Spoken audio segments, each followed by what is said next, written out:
with it? I'm okay with it. And I don't think they'd be okay with it. And we do some public opinion polling around the country on a regular basis, and we've been doing it since 2000. And what we're seeing among parents of low-income kids is a rapid increase in a very positive, strong response to questions that say, college is necessary, not good, not opportune, not a nicety. Yes, but I haven't. Let me go ahead and go to my title slide. That would be good. So, and from 20-something% of them saying that to 50+% of them saying that.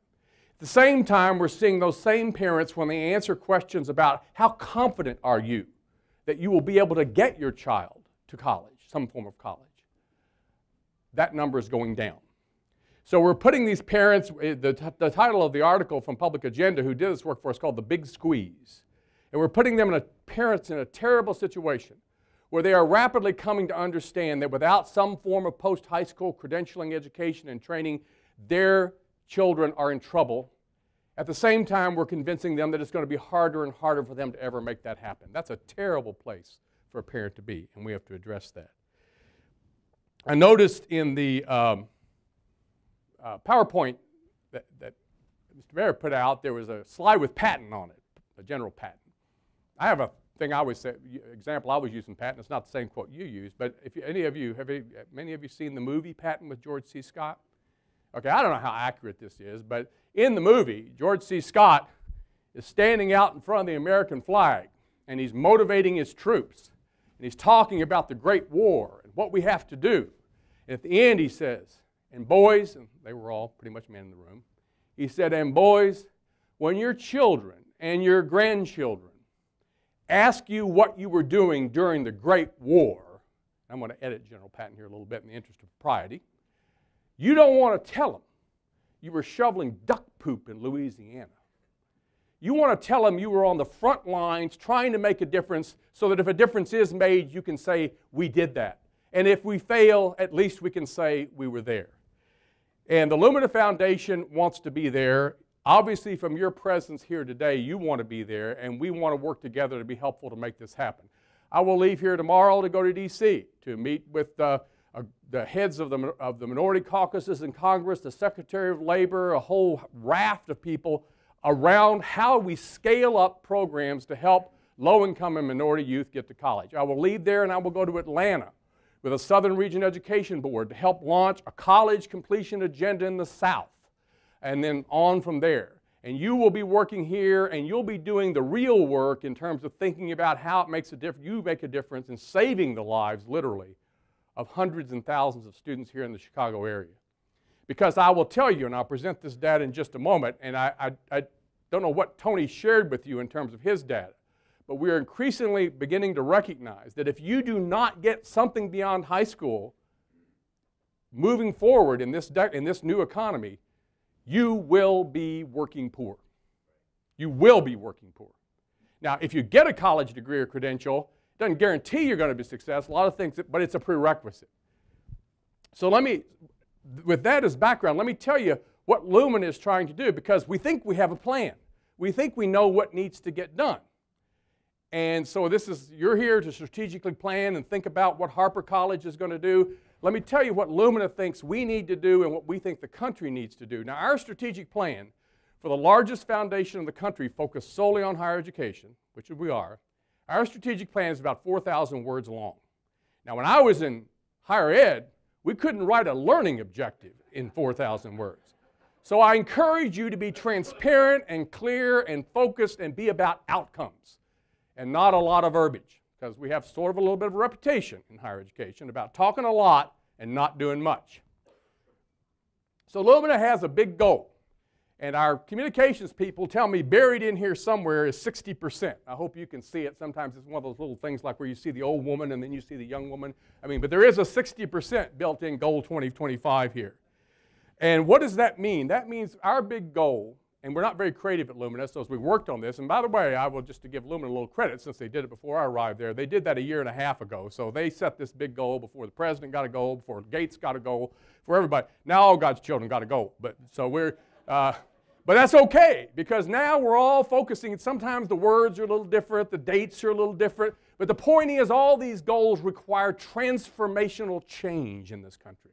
Transformational change in the way we do business. And let me say, and I'll get to this at the end of the presentation, not just transformational change in higher education, but transformational change among all of us. Because this college completion agenda is not higher education's agenda.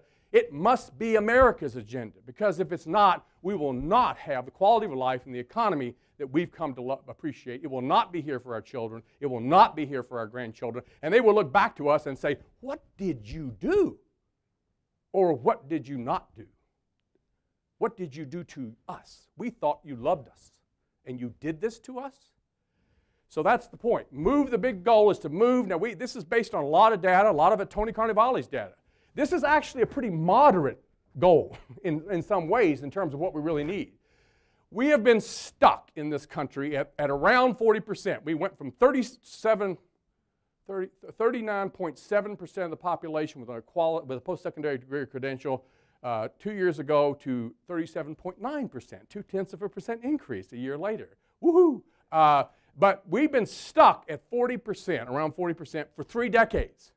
3 decades ago, that was good enough to lead the world. It is no longer good enough to lead the world. And as we move forward, our best estimates of the demands of this economy, we must be at 60% of the population by 2025 to sustain this economy. Now, that is 23 million more degrees than we're on track to produce right now. 23 million. But let me put that in another form that makes it seem a little less daunting, although we know it's an audacious goal. If we were to increase the number of high-quality college degrees and credentials provided in this country, starting now, by 150,000 nationally, each year, every year, between now and 2025, through the miracle of compound interest that you know about because you're putting that money in your retirement account, right? You've been doing it since you were young. Through the miracle of compound interest, we would reach that goal. Now, does that sound unreasonable? Nationally, to increase the number of high-quality college degrees and credentials produced by 150,000. Now, remember, that's each year, every year. So the first 150,000 sustains, and the next year we're up another 150. It is audacious. It is, but it is necessary. We believe it is necessary. Why is this so important? Well, I mean, maybe I'm preaching to the choir here, but let me just articulate what maybe most of us know. College, as I said, college is a prerequisite in the coming economy to a middle-class life. It's a key to a strong and equitable democracy, the points that were made. Totally agree with Ken. This is about economy, and it's also about democracy. And these are not separate issues. These are things we need. Someone said integration, I think was the word that was used. It is important to our global competitiveness. That point was raised in the conversation over here. But what we want to say, yes, it is important. And we are involved in international assessments and global benchmarking. We fund that stuff because we want to see where we are. And there are countries who, while not where we are yet, are rapidly increasing at a rate that will move them past us very soon. So but it's not all about beat Finland, okay? Or it's not all about even China. It's about sustaining this economy, what we have now. Because if we don't make this audacious move, we will not be able to sustain this economy. Why is that? Well, this is some of Tony's data. I'm not sure. I got here right at the end of his talk yesterday, but we believe that job growth, good news, we believe job growth will begin to reassert itself around 2011, and there you see that. I hope you can see that, as it begins to move. Here's the point. By 2018, pay attention to the kind of bluish parts here, the growth of the bluish parts of the chart, graduate, bachelor's, associate in some college. By 2018, 30 million of the new and replacement jobs will require some college or above, 30 million. The Federal Reserve Board did a study of the last 7 recessions. I'm sure that was a lot of fun. But what they found was in the early recessions, going back into the 70s, most people went back to the same jobs. You know, factory slowed down, you got laid off, got your union benefits, factory ramped up, you went back, started doing what you did before. increasingly as we move from recession to recession, and certainly the prediction is in this great recession,